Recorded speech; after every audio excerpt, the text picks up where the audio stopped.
And hello, this is Eamonn O'Brien, and you're so welcome to the Reluctant Speakers Club Expert Series. And coming up today, we're going to talk about what you as a speaker can do to up your marketing game.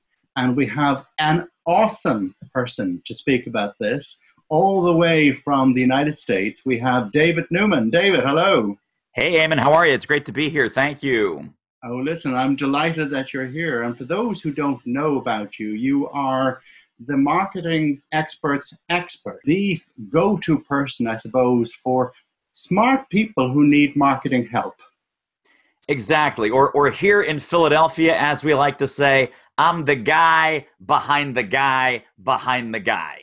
Exactly that. Or something like that. And you're also the author of, and it's ta-da, right behind you there, Do It Marketing, which I have literally just read over the weekend, and it's an awesome read. So congratulations. Thank you. Thank you for that great compliment, too. Yeah. Good. So, David, obviously, I speak with speakers about doing a better job both on the stage and off the stage. And for a lot of speakers who have awesome expertise, while they really succeed in that realm, sometimes they don't promote themselves as well as they might. And for somebody who really wants to up their visibility, where do you generally suggest they start that journey? Well, and I enjoyed that little sense of British understatement and that little chuckle that you gave, that sometimes they don't do such a great job with the marketing. And my experience, as has been yours, is that very often they do a terrible job with the marketing. Great job on the speaking, terrible job on the marketing. And I'll tell you where it starts, because people say, well, I don't know where to begin, and it seems like I've got a million decisions to make, or there's a million options for marketing, and should I be doing social media? Should I be writing articles? Should I be doing networking? Should I go to... Stop the craziness. What it really comes down to is a very small, very finite set of decisions. And the two biggest decisions that I would start any speaker off with is, number one, what problems do you solve? And number two, whom do you serve? Because so many speakers, and I'm sure you've seen this all over the place, their answer typically when they start out is, I'll solve any problem, anytime, anywhere. Well, okay, and for whom? Anyone, any warm body, any client, any buyer, any audience, anybody with a check, anybody with big sacks of money. That's my audience, that's my buyer, put me in, coach, I'm ready to go get them. So, but that's like trying to boil the ocean. And so this is where speakers make the fundamental mistake that they think by focusing, by niching, leaving money on the table, that could not be further from the truth. In fact, every day that you delay that decision, there's money blowing out the window. This then triggers the next question, which is, people are looking for, where's the next gig going to come from? How can I pump up the value? Can I really generate better value, better excitement, I suppose, by going deep? What's your experience? Well, so the answer is yes, yes, yes, and yes. And there's like three or four levels of that answer, quite literally. So number one, you can absolutely do better by going deep than going broad. Number two, the soundbite that I share with not just speakers, but with consultants and coaches and authors and all of these thought-leading professionals, all of whom refuse to make any kind of decision, is generalists die on price, experts thrive on value. Now, here's the punchline with experts thrive on value. Yeah. Every single client, every single audience has very specific problems. So there's no such thing as a generic solution to a specific problem. So if you're seen as generic, vanilla, same across the board, but people say, no, I'm in the manufacturing industry, I'm in the chemical industry, we don't have team building problems, we have leadership problems. Or, we don't have leadership problems, we have communication problems. And if you try and be all things to all people, you say, well, I do team building and leadership and sales and marketing and customer service and this and that. You come across like a grocery bag, and here's the problem with that. it diminishes the perception. And this is where perception equals reality. It diminishes the perception of your expertise on the problem that they really want solved. Because if they see that you do everything for everyone, it raises some doubt. And then they start to say, well, how good can this guy be at solving our specific problem if he does everything for everyone? Last thing on this, Eamonn, let's flip this from the buyer's side. The buyer reaction that we always want to get is they find you and they say, oh my gosh, this is perfect. Where have you been all my life? This is exactly what we've been looking for. The reaction that you do not want is them looking at you, looking at your website, picking up your business card and saying, well, I guess maybe sort of this looks like it might possibly work a little, right? You don't want that. You want the first reaction where it's like, oh my goodness, this is a perfect bullseye. You are the exact right expert at the exact right time with the exact right solution for what we're going through right now. And you can't get that by hedging your bets and being a generalist. Absolutely. You need them to be saying, you the man or you the woman. And exactly. Actually, one of the things that you mentioned at the Professional Speaking Association event over in England was how many speakers leave money behind and actually devalue themselves because they really don't put the best foot forward. Why is that? What happens? So, there's a limit. There's a perceived limit below which it's like the market value for anything.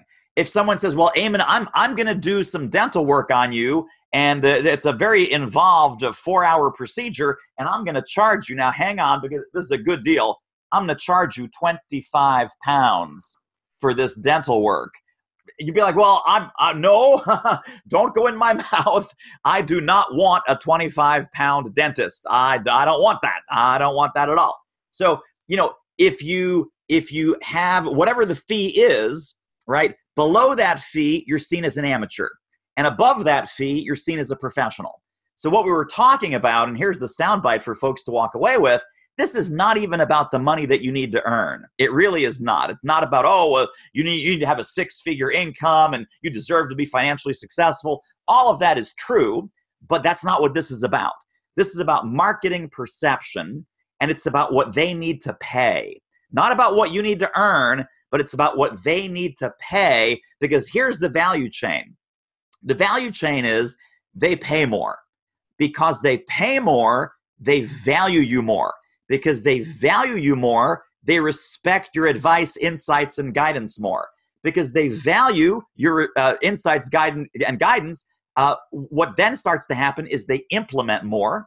And because they implement more, they act, they take you up on what you're recommending, they put things into motion, they get better results. Now, at the end of that chain, right, they pay more, they respect you more, there's more value, there's more implementation, there's more results. You're actually doing a greater service to that client or that audience because you are, in fact, increasing your value because they got better results. Why'd they get better results? Because you charged serious money as a serious professional, and they seriously implemented, and they generated much more serious and impactful results than if they had just washed their hands and said, well, we're paying this person, £500, $500, whatever it is.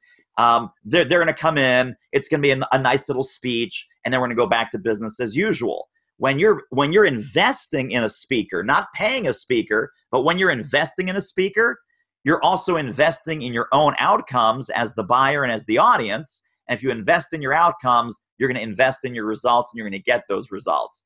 So it really is about the value follows the fee, because that's the gap. There is the implementation of your advice. Yeah, I seriously agree with you. And I think that is one of the biggest downfalls for so many folks who are expert speakers, that they are kind of working towards what they think the market will pay, not what they need to pay. I think that's a good way to put it. Yeah, very much so. So again, going back from a marketing perspective, because it's all about boosting the excitement that is created around a speaker and what they can bring to the table. If there were some quick wins that most every speaker who's doing okay but could do better could really learn from, what would be top of your list? Wow. Well, so probably number one is to go from a reactive sales and marketing position to a proactive sales and marketing position. You were saying a few minutes ago, as a matter of fact, that, speakers who are, just taking whatever business falls in their lap, essentially, a very reactive, well, let's see what the next email brings in. Let's see who calls the office. Let's see what the next phone call is about. Going from that reactive stance of, gee, what can I get, to a much more proactive, intentional stance, meaning having a target list, having what I call an active 20 specific corporations, associations, and groups that you want to do business with. You want to do a speech or a seminar or a workshop or coaching or consulting. Not only do you have those 20 specific corporations, associations, and groups, you've got 20 names of executives, specific executives, and specific economic decision makers inside of those organizations, because the real power, the real difference between a sales amateur and a sales professional is having a written, workable, finite list of prospects. So if you say, well, all right, David, I'm going to listen to you. I'm going to specialize in the chemical industry, and I'm going to become the leadership guru in the chemical industry. I'd say, great. You know what? You're 80% ahead of all the other competition because you've made two very good decisions. Number one, specific problem area. Number two, specific target market.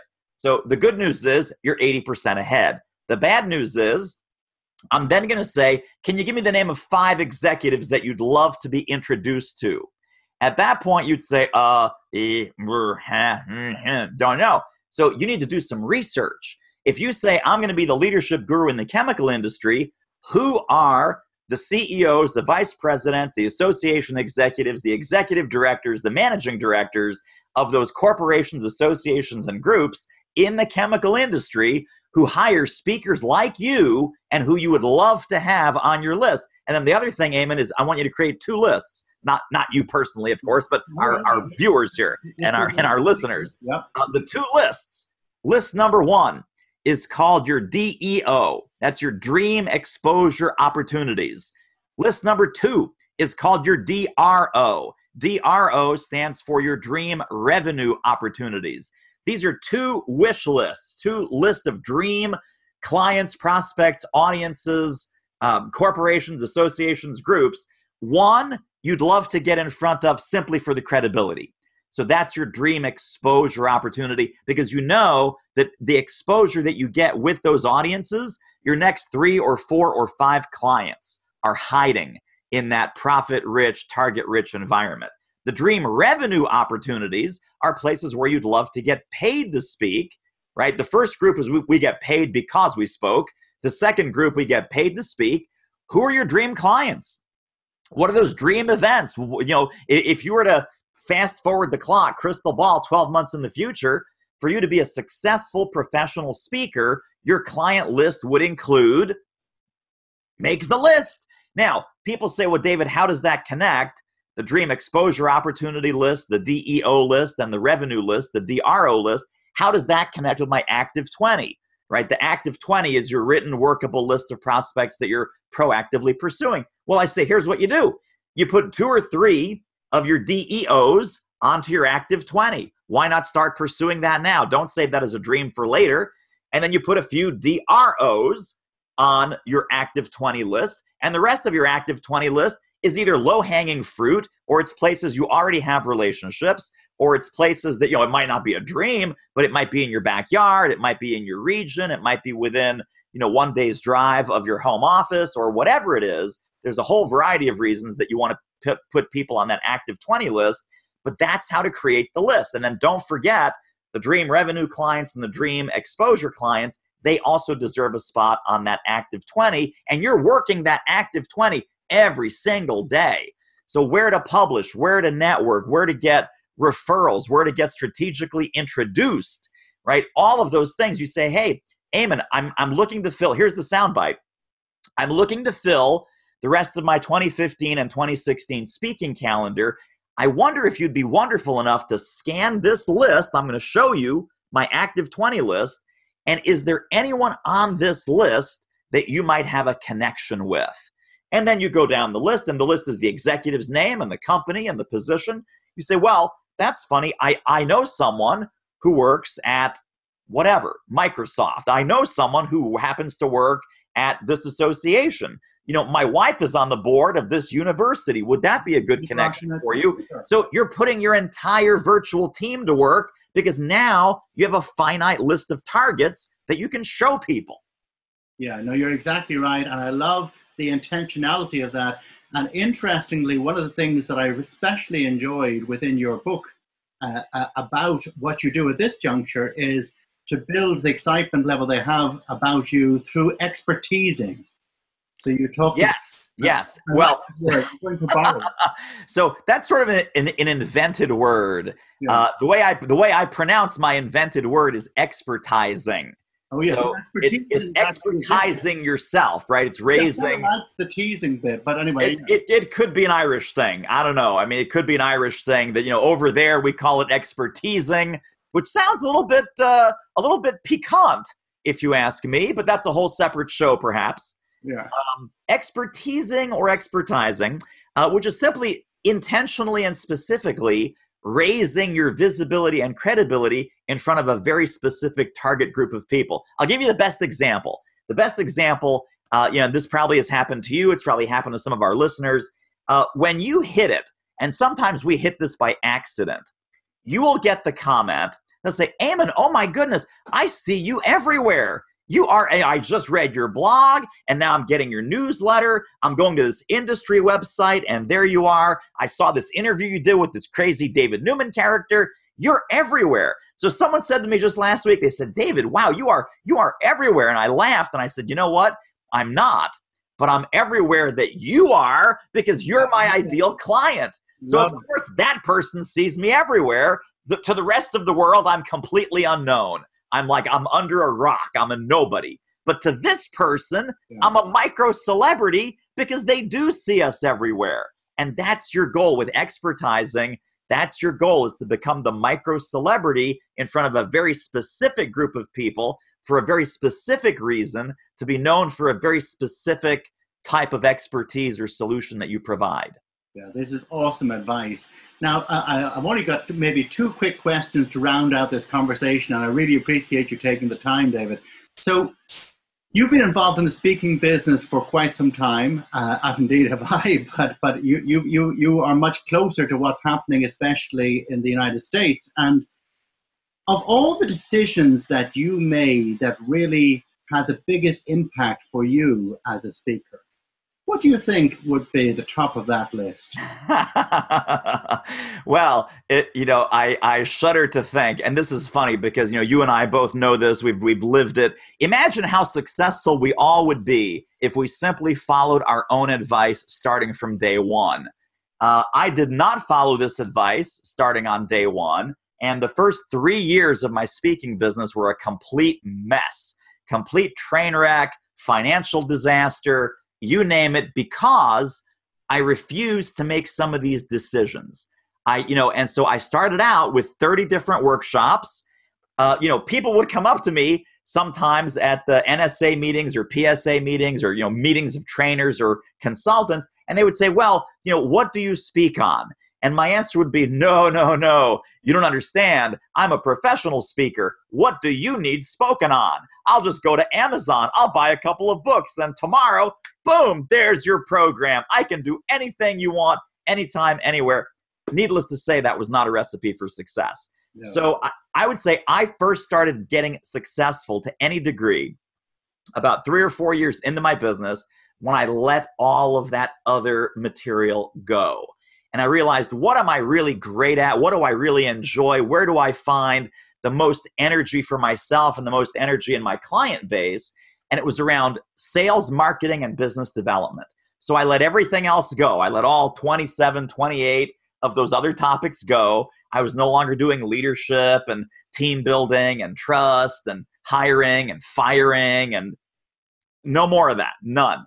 as soon as I dropped everything, I also then realized, I'm going into these large corporations and I'm doing these training sessions with these people who are just totally blank, totally dead, totally sitting there just like this and just not having a good time. Meanwhile, my friends and my colleagues who are coming to me for advice all the time, they're super energetic, they're super passionate, they actually implement what I teach them, they're actually getting results. And at first I started doing that just for free, just as a friend, just, let's have coffee, let's have lunch, let's have breakfast. And I realized, you know what? I've been doing the wrong content for the wrong people, for the wrong reasons for way too long. So I dropped all my corporate work. It wasn't immediate, it was gradual. But over the course of about 12 months, I totally scaled back my corporate work and I started working with small and solo business owners like you and me, consultants, authors, trainers, speakers, coaches, people like that. And I'll tell you, the money was very, very different back then. Now, luckily, everything is awesome and I'm having the best years ever. But back then, it was quite a transition from the big corporate training checks to doing little workshops. My first workshop was in my living room, right out here, about 20 feet from where I'm sitting right now. And we had 6 people. They paid me $50 to be in a 4-week set in my house, a 4-week program in my house. It wasn't $50 a week. It was coffee money. It was bagel money. It was $50 for 4 weeks. So whatever that was, $12 a week is what they paid. So luckily they pay more today. And they're not in my house anymore. But that's the key is to really stop doing what does not serve you and start focusing like a crazy person on the people you love and the work you love. And that's the key to unlocking the niche, the target market, the expertising. Everything we've talked about comes from those 2 foundational decisions.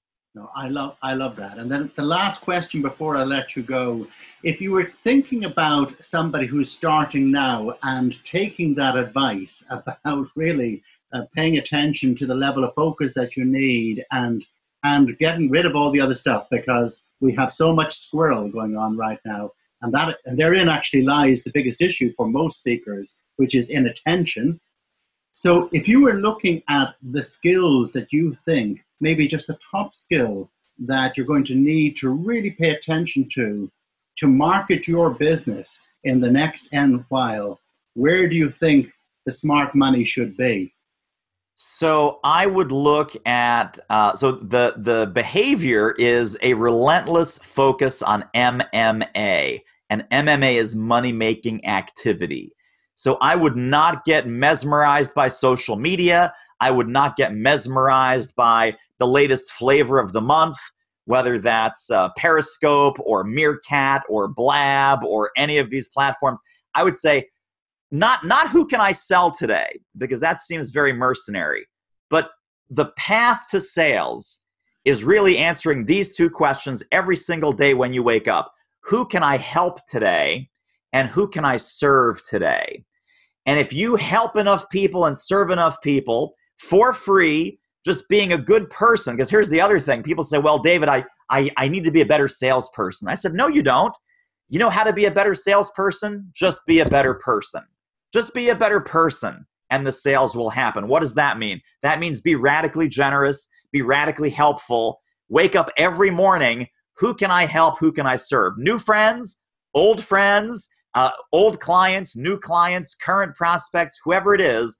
Job number 1 is to be radically generous and radically helpful. And believe me, if you're talking to the right people for the right reasons and you're giving and helping first, they will absolutely look for ways to formalize that relationship, pay you money, bring you in, hug you, kiss you, and never let you go, because your initial approach was not as a peddler, but it was as a partner and as a trusted advisor and as a person of value. If you show up on their radar as a person of value, the value will in fact come to you. So that's what I would focus on every single day. And don't get seduced by, like, as you said, the squirrel, the shiny object, the latest technology. Exactly right. Focus on serving and helping, and then converting those into, at the appropriate time, converting those into relevant sales conversations. And that pivot, by the way, is very, very simple. Here's what it sounds like. You say, well, Eamonn, we've been going back and forth. I've been trying to help you as much as I possibly can with your leadership challenges. I've been sending you articles and videos and some of my material. I think there may be some ways I can be more formally helpful to your organization. Might that be worth a short 10-minute chat? Now, at that point, if you've been radically helpful and radically generous, you've cultivated this relationship by genuinely being useful and acting as if you're hired even before you're hired. They're going to say, well, of course, I'd love to have that conversation about how you can be more formally helpful to us. Yeah. What do you have in mind? And then, boom, now you're in a sales conversation, and that's where you make the money. David, that has been awesome, and that is why you demand. I love it. We've had a great conversation. And can I thank you for joining with me today? Absolutely. Thank you. It's a pleasure. I'd love to come back. Let me know anytime. Sure. And thank you also for watching today. And you can, of course, at the bottom of this blog post, you'll find links to find out about David's book, which is called Do It Marketing. And also you'll find a link to his website. Awesome resource, awesome tips. So hope you've enjoyed it today. And until the next time, here's to outstanding speaking.